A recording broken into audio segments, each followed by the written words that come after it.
Hey guys, Aaron Kupitz, personal trainer, functional aesthetics EC, blending science and innovation to help busy men in their 40s build muscle, shed fat, and become the strongest versions of themselves both inside and outside the gym. Today I'm going to be doing another review of a popular strength program, Stronglifts 5x5. But before I do that, if you are interested in learning more information about how to work out for either developing more muscle and strength, athletic performance, or shedding body fat, or how to diet for any of those goals, as well as how to work around injuries should you sustain them in the gym, and how to prevent getting those injuries in the first place, then this is the channel for you. Go ahead and subscribe by hitting the button in the lower right hand corner of the screen. Okay, so today I'll be covering the what, the how, and then pros and cons of Stronglifts 5x5. Okay, so a quick overview here. Stronglifts 5x5 is going to help you to save time and also progress rapidly in strength. It's going to do this in a couple of different ways. Number one, it's centered around compound movements, as most strength programs are. You're going to be doing deadlifts, you're going to be doing overhead presses, bench presses, rows, and squats. Unlike bodybuilding programs, which tend to have a lot of accessory movements and a lot more exercise volume, Stronglifts 5x5 has a limited exercise selection, meaning that you can devote more time specifically and more volume to each individual exercise, which will help you to progress in strength in those exercises much more quickly.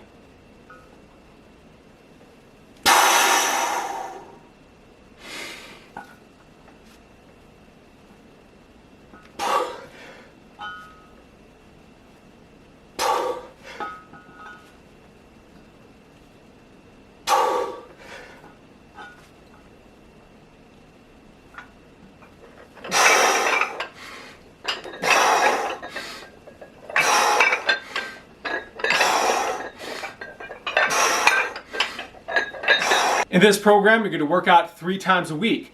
These workouts are going to alternate between an A workout and a B workout. In the A workout, you're going to do squat, overhead press, and row. And then in the B workout, you're going to do squat, deadlift, and bench press. So one of the things I like about the program is that squat frequency remains pretty consistent. I don't necessarily fully agree with this, although as a beginner strength program, as I've stated in some other videos, it's not necessarily the end of the world. One of the benefits of having consistent squat frequency and higher squat frequency, because in the program you are training your squats 3 times a week, right? So as a beginner, you're going to benefit from doing the movement more times, right? Wax on, wax off sort of principle, right? You're going to develop that neural proficiency, mind-muscle connection to be able to really ingrain that squat pattern in. So once you start lifting those heavier weights, it's just going to be like rolling off a log, right? You're just going to be able to do it on autopilot almost, right? The downside is that high squat frequency, especially if you're somebody with a little bit bad knees or whatever, you might not be able to recover in time. Now, this isn't generally before your next workout. So this isn't generally a problem for guys who are absolute beginners, which this is a beginner strength program. But as you get into that intermediate and advanced stage, you're going to be lifting a lot more weight, and you might find that you actually need more time to recover in between sessions. So squat frequency is consistent. However, the deadlift and overhead press, or the bench press and the overhead press, and the deadlift and the row both alternate from week to week, meaning that in one week you might be doing overhead press twice and bench press once, and then the following week it flips. You're doing the overhead press twice, or the bench press twice, and the overhead press once. Same thing with the deadlift and the row. One week you're doing deadlift once, the next week you're doing it twice, and the row follows that same pattern. This is one of the things that I actually like about this program as opposed to starting strength. Starting strength is good for helping you progress pretty rapidly because it's very nuts and bolts, but this adds in a little extra work for your upper back, which is something that a lot of guys tend to have problems with. If you're doing a lot of bench pressing, if you're sitting at an office all day, you tend to start getting like this, a little bit of that hunchback going on. So if you're doing more work for your upper back, rowing, pulling yourself back like this, helping to balance out your pushing and pulling muscles, and when you do squats, it's going to help provide a nice stable shelf to put that barbell on. It's going to give you more stability in your shoulder girdle for your pressing as well when you're doing overhead presses. So that's one of the things that I like, as opposed to starting strength, which is basically you're doing squat, bench press, deadlift, and then overhead press. Squat, bench press, deadlift, overhead press, over and over and over again. And so that's one of the things that I like about this program as opposed to starting strength program. Now, how do you execute the program? So the number that you're doing, or the weights that you're using, you're going to be doing a 5x5 for everything, okay? So 5 sets of 5 reps. This is a great balance between volume and intensity, right? So the intensity isn't so low that you're not going to build any muscle, but it also doesn't. But the volume isn't so high that it's not going to be optimal for strength. So you're kind of right in that mid-range, and this is why a lot of times athletes, football players and stuff, will oftentimes use a 5x5 program, especially when they're first starting out in their lifting journey, because it just strikes that nice balance between a pure hypertrophy program and a pure strength program. Okay, so you're going to be doing a 5x5, and the weight that you're calculating in there is going to include the weight of the bar. So the weight of the bar, for those of you who don't know, is 45 pounds for an Olympic barbell, okay? Now, for the upper body, this program recommends that you don't progress more than 5 pounds in each session from each workout, right? This is going to allow you to have a longer runway to build up your strength progression. If you try to increase that weight too fast, or jump the progressions up too fast, yeah, you'll be going up pretty fast, pretty quick, but then you're going to also stall very quickly. So the idea is that by going in smaller increments, that you're going to have longer time to build your strength, okay? Now, the one thing that's automatically popping in my mind when I was looking at this, I'm like, 5 pounds. Well, that seems a little arbitrary, because you're going to have some guys that are much bigger, right? So if you have a 165-pound guy versus a 185 or 200 or a 250-pound guy, and you're trying to progress this thing, it seems like 5 pounds, like a percentage of what you're lifting increase, would make more sense. So, I mean, that's how the program does it. 5-pound increments. I would be more like the standard of, 2.5% to 5%, maybe 10% for upper body lifts. Go at the higher end of that range in the beginning and start slowly, incrementally bringing down that percentage as you start to hit your peak. And then 10 to 20% for lower body exercises. But that's just me. That's my opinion. If any of you guys have a lot more experience doing strong lifts, or why they specifically say to go with a specific poundage rather than a percentage of your 1 rep max, or a percentage of the weight that's on the bar, then go ahead and leave that in the comments below. I'd love to hear your insights on that. So for lower body exercises, for the deadlift and perhaps the squat too, they say start out with 10-pound increments, okay, instead of 5-pound increments. And that makes sense, because lower body, you're generally stronger than you are in the upper body. You're able to progress a little bit stronger too, because you're used to standing on your legs all day long. Your body's generally able to handle a higher amount of load, volume, frequency, those kind of things. However, they say once you get up to a 210 to 220 pound deadlift, you're going to regress that weight back. So instead of going up in 10-pound increments every workout, you're going to go up in 5-pound increments once you can do a 210 to 220 pound deadlift.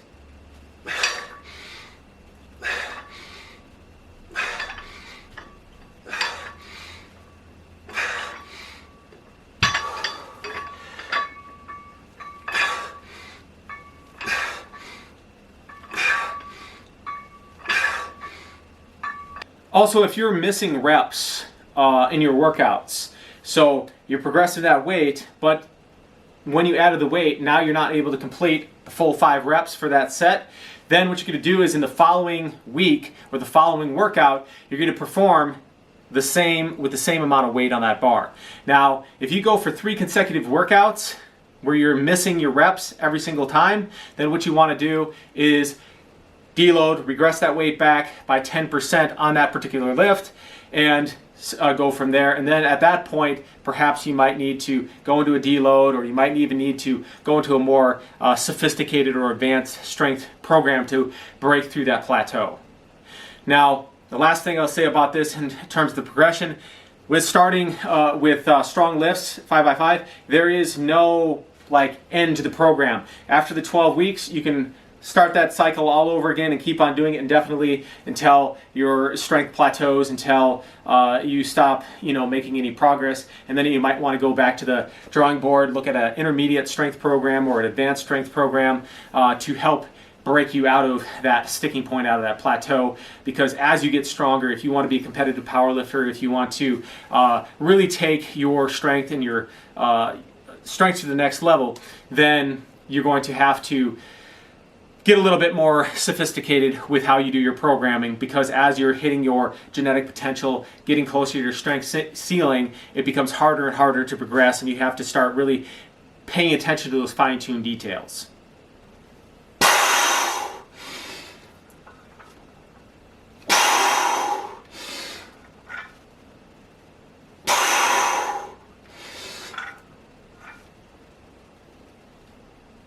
All right, guys, so let's look at some of the pros and cons of the program. I've already touched on some of them, but some of the things I really like about Strong Lifts is, again, like all of these beginner strength programs, it prioritizes compound movements. Compound movements are great for, functional fitness, and also great for athleticism. Now, if your primary goal is pure hypertrophy, you want to be a competitive bodybuilder or something like that, well, then I still encourage you to do compound movements. However, for pure hypertrophy standpoint, there are some times when machine exercises can be actually better for hypertrophy than doing back squats, deadlifts, things like that. From a hypertrophy standpoint, deadlifts aren't really the greatest for building more muscle. They are really good for developing overall athleticism, neural drive for maximum strength and stuff. They are an athletic movement, but in terms of developing more muscle mass, there are better movements that you can do. And for guys who are like, man, my goal is I just want to look really aesthetic, I want to have bigger muscles and stuff, and I'm not really concerned with, being a power lifter or a football player or something like that, then definitely there are other options you can do. So for example, with squats, as you start lifting more and more weight, the loading on your spine becomes a lot more. And so if your goal is, I want to get as massive of legs as I can, sometimes actually from some scientific studies, doing leg presses, where you're sitting on that thing, doing the leg press is actually better for muscle growth in your quadriceps than doing back squats. However, from my personal opinion, again, name of the business, functional aesthetics. It's not the entire reason for functional fitness, but part of it definitely is. And for me, I'm like, even like with lifting straps, right? I'm like, you're only as strong as your weakest link, right? So what's the point in building more muscle than you could actually use in a real life scenario? And so if I've got to use a machine or something, or if the weight that I'm moving is more than I would actually be able to safely move in a real life scenario, I don't really see much point of doing that. So that's one of the reasons why I do like the compound movements. Compound movements also, if your goal is to burn body fat, because you're using so many muscles all at once, it's also going to be more optimal for burning body fat than doing isolation movements, just simply because you are using so many different muscles at once. The more muscle you're using at once, the more calories you're going to burn, which is going to be more ideal for those people who have. And now obviously your diet has to match with that, but again, it's going to be helpful to accentuate what you're doing in the kitchen. Now, one of the other things that I like about the Strong Lifts program is that it has a little bit more variety than starting strength, which can be useful for developing more overall muscular balance, right? Because at the end of the day, we're trying to become better athletes, we're trying to become more functional, we're trying to just become healthier overall. And maybe you do have that goal that you want to have a very impressive bench press, squat, or overhead press or whatever, and that doesn't mean that you can't do that, but what's the point, again, of having those big numbers if it precludes you from being able to jump and run and do other, normal movements? And it's not to say that by having big numbers like that, you can't do those things, but if you are short on time, because again, at the beginning of the video, this is for guys who don't have a lot of time to train, right? If you only have a limited amount of time to train, you want to make sure that the training that you do is going to help you to become, first and foremost, most functional and healthy. And then if you have additional time, you can work on building the bigger muscles, becoming more advanced in your strength and other metrics of performance. But if you are limited on time, you want to focus on the stuff that's going to make you the most healthy for the long term.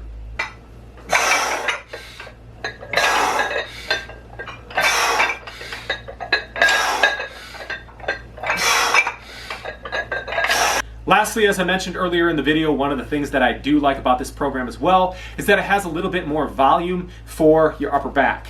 Or just your back in general than some of the other programs. You're doing the rowing and you're doing the deadlifting. So the deadlifting helps to, is really good for that full body stimulus, and then you can work directly on the upper back, which can help you to have help you to balance out all the pressing movements that you're doing with overhead press and bench press, and which can help to keep your shoulders a little bit more healthy. And then it's also going to help you, even in the deadlifts too, at the top portion of the movement, you know, when you're coming to the top, help you to finish strong when you're locking out that movement. The other thing is when you're doing the squat, it's going to help you to provide that nice stable base of support to put that barbell on top. And the other thing is too, by helping to keep your shoulders in proper alignment. Some guys, they have problems get their arms back to do the squat because they have poor posture. So if you can get that nice stable base, it's going to help you out a lot.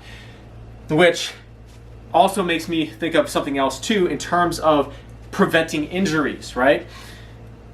The way that you set up for your squat, the way that you set up for your deadlift, the way that you set up for your bench press, right, are going to not only determine how much weight that you're able to lift, but also how likely you are to get injured doing the lift. And so if you're not able to get yourself in a proper position because of mobility restrictions for your squat or something, it's going to cause misalignment in your shoulder girdle, misalignment in your spine and everything like that. And then when you go to drive the weight up, this is where a lot of times these compound movements can get the bad rap for increased likelihood of injury because of that stability component. Well, that's the point. You know, we're trying to develop that stability by having proper technique so that when we are out in real life, when we are on the field of play, that we are less likely to injure ourselves by when, you know, something, when we get, you know, thrown to the side or when we slip or something like that, and we have to engage those muscles. If we haven't been engaging those core muscles, haven't had that proprioception or mind muscle connection to those muscles that stabilize our joints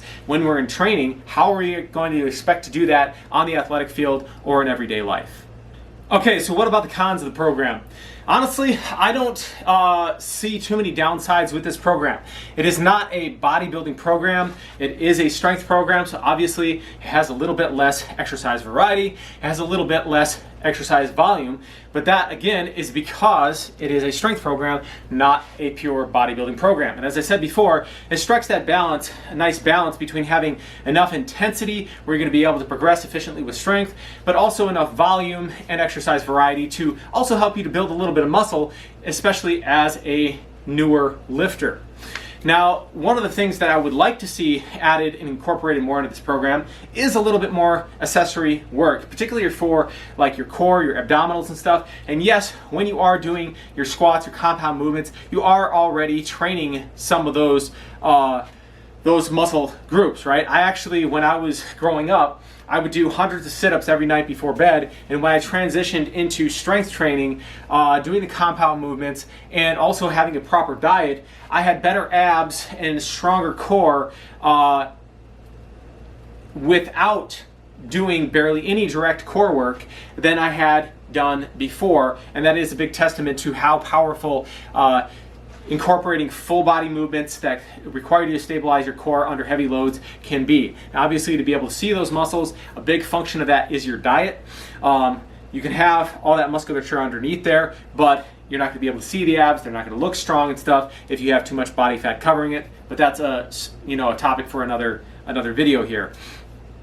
Another thing, so I would like to see maybe a little bit more direct work for the abs, maybe some work for your upper traps, which can help you when you're doing your deadlifts, also help when you're doing the squats and stuff. And then maybe throwing in some direct work for your arms as well, particularly for your biceps, not necessarily for the aesthetic reasons that you might think, but more so just because when you're doing your bench presses, when you're doing your overhead presses, it's a lot of work for those triceps. And so you want to balance that out a little bit with the biceps work. A lot of times, or especially beginners, they will go in the gym to do a lot of work on the biceps because they want to have those big guns. And in the past, before there was a lot of information on YouTube about this, guys would be like saying, make sure you're training your triceps because those are actually, you have more muscle mass in your triceps than you do in your bicep muscle. There's more muscle there, and so if you want to have overall bigger arms, it's going to help you to fill out those sleeves better by training those triceps a little bit more. With that being said,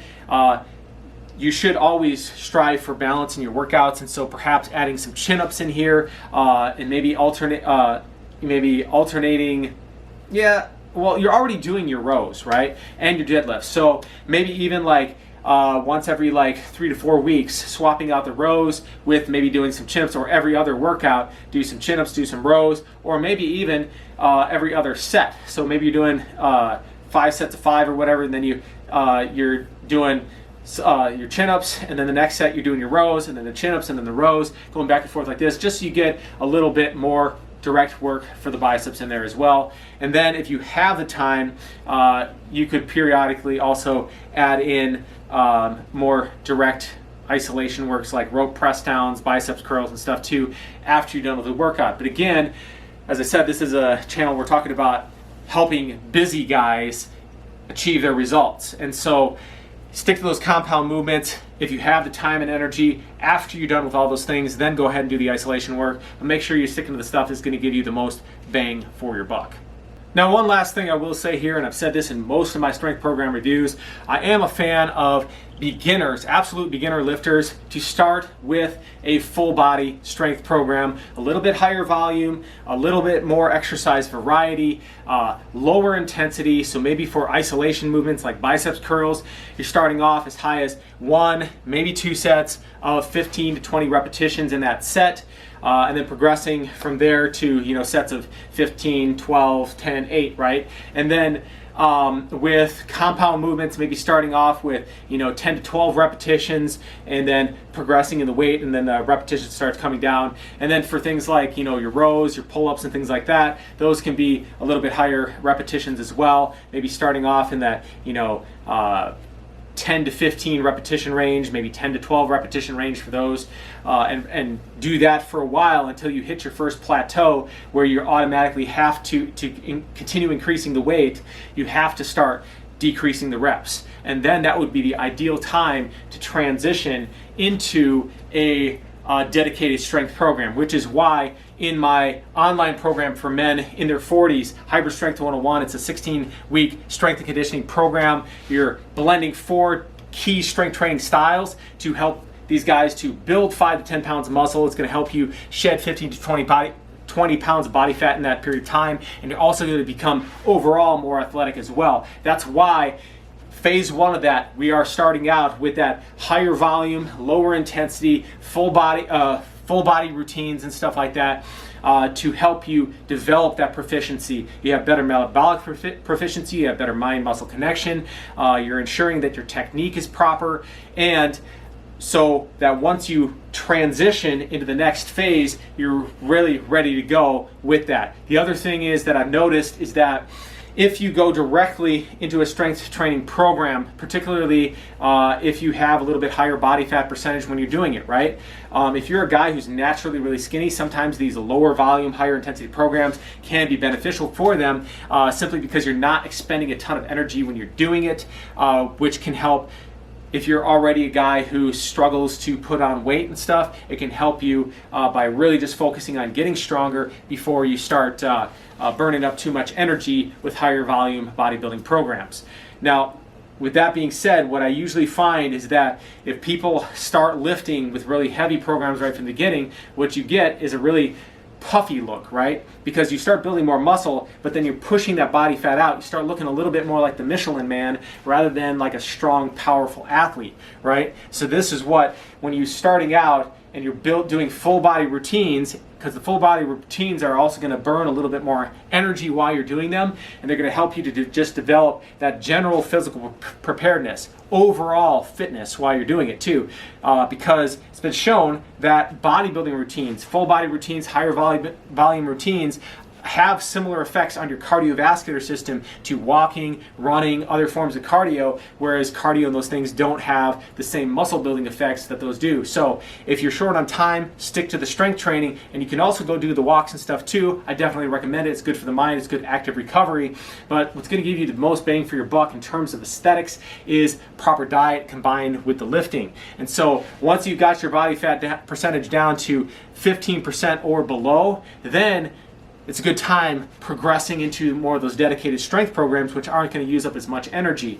But in the beginning, if you have a significant amount of weight to lose, doing those full body movements, a little lower intensity, develop the proficiency in the movements, get a little bit leaner, and then start packing on that muscle, start packing on that strength with these more dedicated programs. And then you will also retain that leanness as you are getting bigger and stronger, rather than starting out a little bit chunkier, a little bit fatter and stuff. Even if you are quote unquote the skinny fat, where you're skinny, don't have a lot of muscle mass, but you have a higher body fat percentage, and then as you start building the muscle, you start looking puffy, right? Which is not really what any guy wants, unless your goal is to be kind of like Thor or these elite level strongmen, elite level powerlifters, where having extra body fat on you actually works almost like a lifting suit, right? It gives you more leverage, and you are able to move more weight because you have more mass. But for the average person who's just trying to be healthy, you don't want to be over, for a guy, more than 15% body fat is too much body fat.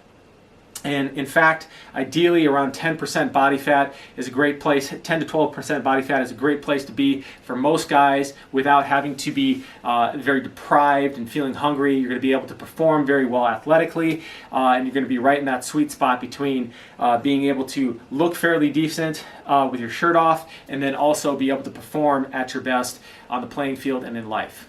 Alright guys, that concludes the video. Thank you so much for honoring me with your presence. It really means a lot to me. I put a lot of time and effort into creating these videos, aside of course from the videography portion of it. But as far as the research and stuff that I put into it, I do put a lot of time into it. And so I really appreciate it when guys come and take the time to watch the videos, and hopefully it was worth your time as well. So if this was worth your time, if you got some value out of the information that I put into this video, and you'd like to learn more things about how to train for building muscle, athletic performance, strength, losing body fat, getting leaner, how to diet for these same goals as well, and then also how to avoid getting injured on your strength training journey, on your fitness journey, and if you do get injured, how to work around those injuries should you sustain them, then this is going to be the channel that you're going to want to tune into. So I encourage you to go ahead and click that button in the lower right hand corner of the screen, subscribe, hit the like button if you liked the video and you got value out of it. I'll see you all next time for more health and fitness information.